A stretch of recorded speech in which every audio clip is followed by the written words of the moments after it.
So it's that time again, time to go out on the open road. So in about 5 days I'm going to be in a van, in a train, under the North Sea, on my way to Calais, and to go and play about 15 shows around Europe. And today I'm getting ready for it. I actually opened a box that I didn't open until the last tour about 4 months ago. I actually found some footage that I thought I lost, including the intro that I said that I lost in the SMEM video. If you haven't checked that out, go and check that out. It's a massive warehouse of synthesizers. And I was looking through the footage today, and before I actually start this video about what I'm doing to get ready for tour, I figured I should show you my experience in Frankfurt, which I thought was lost to the sands of time. And here is about 3 or 4 minutes of 4 months ago me trying to pretend like I know what I'm talking about at Digital Retro Park. Oh, hello! How are you? My name's Sam, look mum no computer, and you've just caught me playing my Interton Electronic VC4000, which is apparently a German games console from the mid-1980s. But that's not why we're here. Last night I played at Club Horst in Frankfurt. It was pretty fun actually, like I played the show. The synthesizer broke a fair few many times. It broke 1, 2, 3, 4 times. Give us a second. Do you want the soldering iron? But right now I'm at Digital Retro Park in Frankfurt, which is a really interesting retro computer museum. And oh yeah, by the way, this isn't my living room. This is the 1970s room where you get to sit back and play on this beautiful, Vega, luxurious 1970s TV. But anyway, let's go and have a look around. Polyplay. Get your spinach out and play a bit of Popeye. They've got a room full of Commodore 64s, including the beautiful SX64, one of the first like portable sort of laptop style computers. Apparently the battery lasted a whole 24 minutes. What's a Robotron? We got a Commodore Amiga 1000. We got a Commodore Amiga 500. We got a Commodore Amiga 2000. We got all the Commodores. Got a licky tongue. Oh, I used to play on this game. And I'm gonna turn it off now. Joking. Oh look, somebody's drawn a Furby. Macintosh portability and style. Was ist was? This is what I'm talking about. Look at that! And that's how you do the internet in the 1980s sometimes. Oh yeah. Whoa, look at the mirror. Sega Master System, a Sega Mega Drive, NES, the CBS ColecoVision, Dark Tower on Vectrex, Atari 2600, Pong. Ooh, that's a beauty. These used to be the same colour. Yes. Hi, I am a pet content, Sam. But yeah, I didn't really know where else to put that footage, so it felt like a nice time to bring it out. But this basically spurred me onto the path of thinking, how do I make my shows more reliable? I mean, there is an element of fun and people kind of are entertained by the times that it goes wrong. It happens so much that people actually ask me afterwards whether it was planned that it would break. But I'm pretty practiced at it breaking now, and I kind of turn it around into a bit of a joke, if you see what I mean. So I spent the last few months kind of figuring out how to make this machine more reliable, and I decided the possible best way of doing this was kind of to redesign my modular synth on PCB boards, printed circuit boards. This means that they are more robust and kind of less prone to breaking, basically. And the other bonus to putting them on PCB boards is I'm able to share these PCB boards with people who want to build modular synths like mine as well. The first PCB board I designed, I put up a video on about 2 months ago on the René Schmitt's low pass filter, and yeah, that was very interesting, but needless to say, ever since then I have been building and designing as many parts as I possibly can. So on the table in front of me are a few projects I've been working on for the last few months. I'm going to be putting these in my modular synthesizer today. So you may recognise this one from the previous video. This is the filter, the René Schmitt's one. I built these power boards to replace some rather flaky ones that I made out of strip board in a video that I did about 1.5 years ago on how to make modular synth cabinets on the cheap. And by all means, this isn't the problem. Like, my strip board ones work perfectly fine. I just figured I should probably go a little bit more legit. So this isn't a must. You could still get by making the strip board ones that I did in that video. And if you're interested in that, go and check it out, of how to build modular synth cases. I've built 4 of these in total, 2 for the bottom case, 2 for the middle case, and the top case is it's all right, it's fine. On top of this, I've designed these performance oscillators. These are kind of like oscillators that I've made to really like work with what I really need, and we'll be talking about these a little bit. I've got this mixer that basically just mixes audio paths together. I built this because the mixer that I have in one instance stopped working in one gig, so you know, make it in a PCB project. Envelope generators. Yeah, I've built these envelope generators because the envelope generators in my modular synth are rather ropey. On top of this, I've made this kind of conversion panel for these 2 Eurorack modules that I've found to be quite useful as of late. It's the Mutable Instruments Clouds, which is a cool like grain delay weird thing that I'm going to use on my second synthesizer channel, the lead part, and then this noise engineering I can never pronounce it. Lequelic Iteritus Percido. So that's where I'm up to on PCBifying the modular synthesizer. It's not a massive amount of the way there, but cutting out lots of different parts of where it can go wrong bit by bit kind of reduces the amount of worry that is on my shoulders. Last night I also took out and sort of reconditioned these drum modules, and these are the Hex Inverter Mutant Drum PCB kits. Sadly they're no longer available as DIY projects, but I built these about 2 years ago, and these were ropey as heck, to the point that I think this one's the hi-hat. I didn't have the right capacitor to fit on the PCB board. I had this massive one, so I just if you can see there, I've super glued a really big capacitor with some wires going off to where it should be. Yeah, I'm amazed that these actually lasted as long as they have. Hopefully they're going to last a little bit longer. So what I'm going to do now is I'm going to basically take apart my whole modular synthesizer and build it again from the ground up. So this first rack is the middle rack, and this one's got all of the bass synthesizer and the high synthesizers and stuff like that in here. Some of the jack sockets are very loose in this one. I remember in the middle of the Netherlands, about nearly a year to this day, I spent about an hour kind of re-tightening up all of the jack sockets on the whole synth and then super gluing them in place. But that was a year ago, and there's been a lot of gigs with this and it's starting to feel a bit rough. Some of these projects are nearly as old as my interest into modular synthesizers. For instance, this ring modulator is about 3, maybe 4 years old, and no wonder it doesn't work because it was gaffer taped to the back of the potentiometers. So I think this one's going to be committed to the deep because I don't actually use it anymore. 13th of the 12th, 2017, and it says, "It's raining. Flamethrower organ went up today." I put the flamethrower organ video up the same day as I made this. That's cool. The Mega Duck. Basically, this is just 4 relays. Yeah, 4 relays and a piezo speaker to listen to the relays, so you can listen to the actual relays. But basically, this just turns on and off the synthesizer channels. So if you want a hard duck, quack quack, then you use this. So now it's empty. You can sort of see what I'm talking about when I say it's looking pretty damn sketchy. This is going. I have no idea when or why I put this here, but that's some good gaffer tape. Wow, there's a lot of random tape. That's all I can say. So what I'm going to do is I'm just going to get rid of all of this strip board stuff. I will use it at some point. Tape.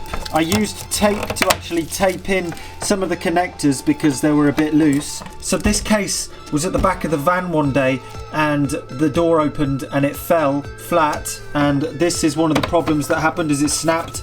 I basically made a bridge cord to kind of bridge the snapped 2 pieces together because we were on the road, and that's all I could do.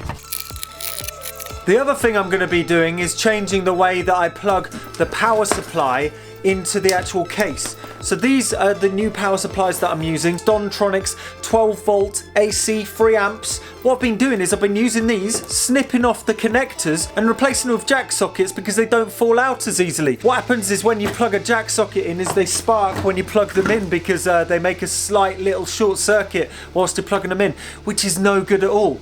And the other thing is what I've actually been doing is I've been using bits of strip board with a jack socket in there, and sometimes at gigs I push this in too hard and I really push it, and what happens is Wait, yeah. So the connector that I'm opting for now is the XLR cable. Lovely jubbly.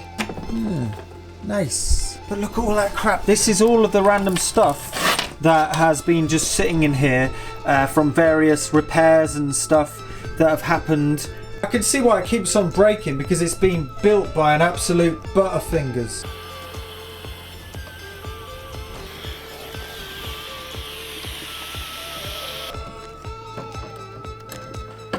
Oh yeah. The next thing I'm going to be plugging in are 3 of these. These are the oscillators that I've been working on.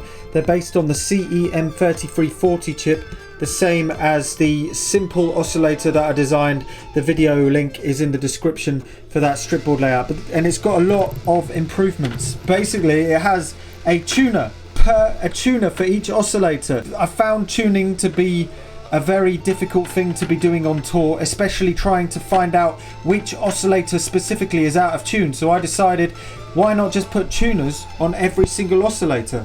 Well, there we go. This knob actually has the center is middle C.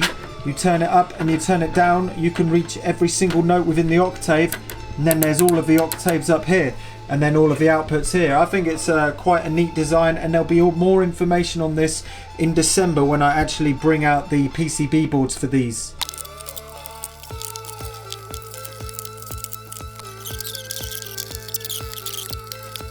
Time to make some power cables, which is actually surprisingly easy. All you need to do is you get the ribbon cable. You can get this from, you know, any shop and stuff. I usually I go for the rainbow stuff because it's nice. Pop this on there, like so. Boop. And it's on. Who would have thought it was that easy? You know, that looked like it only took a couple of hours, but to be honest, that took nearly a whole day to sort out and figure out. It always takes longer than you think. The oscillators are susceptible to noise from some of the digital ones, so what I've done is I've separated the analog circuitry and the digital circuitry mainly into 2 different bus boards. The screen in braids, I think, makes it a very noisy module indeed. Ooh.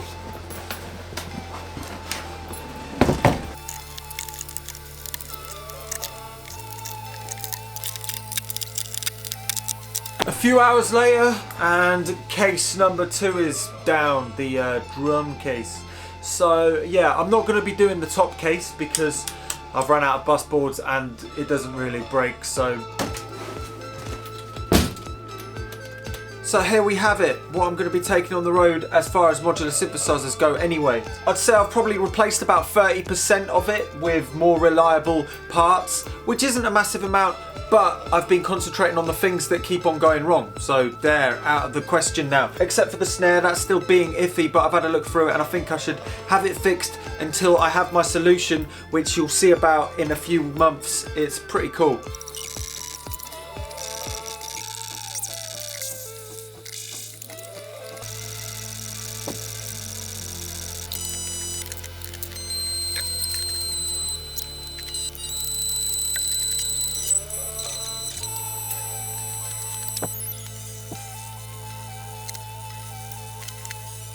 So as you can see, I've wired the whole thing up. This has taken 2 days so far. I didn't know it was going to take this long to put it all together, but there we go. Over here.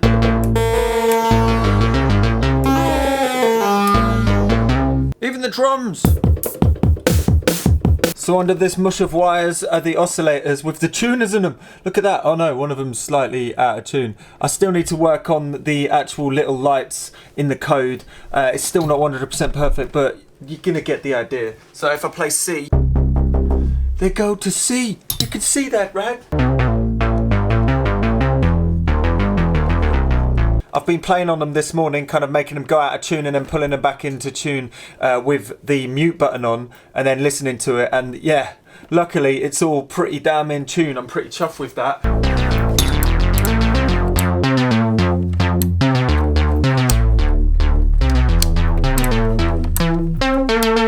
Up here is another one. This is basically just playing a sub underneath the actual lead line. So if I play just the sub, You can turn that on and off. You're probably not going to hear that in a laptop speaker, but you can put that underneath the lead line.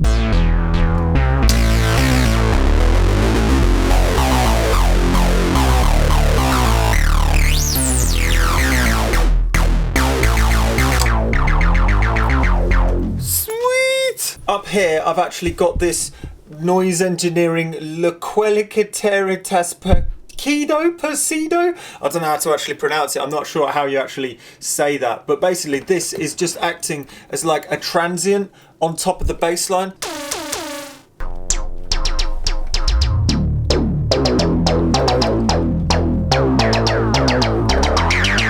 So also up on the top of the Game Boys from a video that I did a couple of weeks ago about bringing the triple Game Boy oscillator back, because sadly I can't take the big boy anywhere because it doesn't actually fit in the van. No! This is all modular stuff that's connected to the Game Boys. There's some CC modulator, and over here there's a filter that it's all going into. So most of this top case is the bass synth. It's all basically playing the same thing but in different iterations to kind of beef it up, and it's more like about the melodic content that kind of makes the variations and stuff. And there's loads of different ways of adjusting it. I've actually even got a dual resonator in there that I forgot to mention about. Right here is the second synth voice, and funnily enough, it's mostly mutable instruments. The mutable instruments braids that I did a DIY a while back, and also a clouds. This is actually a proper one because I did make one and it stopped working, so I was like, oh.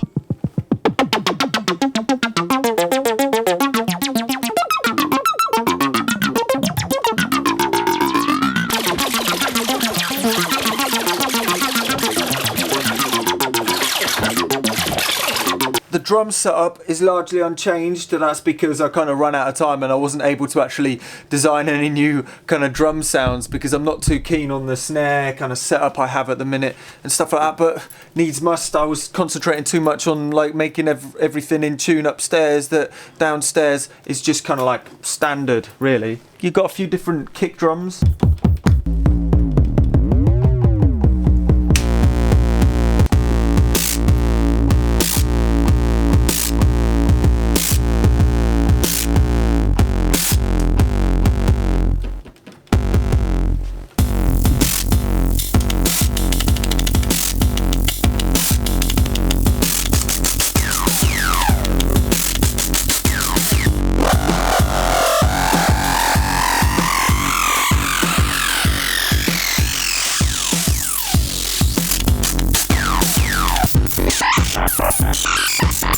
So that's what I've done differently on the synthesizer this time. If you don't mind me, now I'm gonna carry on working on the patches and the mix. Tuesday is Ramsgate, and after that loads of European. Some of them are already sold out, so if you're interested in going, go and check out the tickets. The ticket links are in the description below and stuff like that. I'm also planning on doing some circuit bending in the sound checks. Like, I'm taking a portable kind of toolbox to try and do some different videos of like circuit bending and modifying things to play live. If you've got anything to donate, like a toy or something that you want to like have modified and played at the gig or maybe the next gig or put into a video, then please just bring it along. I'm pretty relieved I'm going to be going on tour because most of the buildings are hopefully going to be warm, because this one's pretty freezing right now. I'll be doing a lot of vlog updates over on my Patreon with the tour and what's going on and stuff like that, as well as shooting a few different like 360 things as well. So if you're interested in that stuff, then please go and check that out because it supports a lot of the ventures. I'm going to be fine-tuning the oscillator design over the tour kind of time. There's a couple of things that I want to change already, and then in December they'll be out. And yeah, till next time, I've been Look Mum No Computer.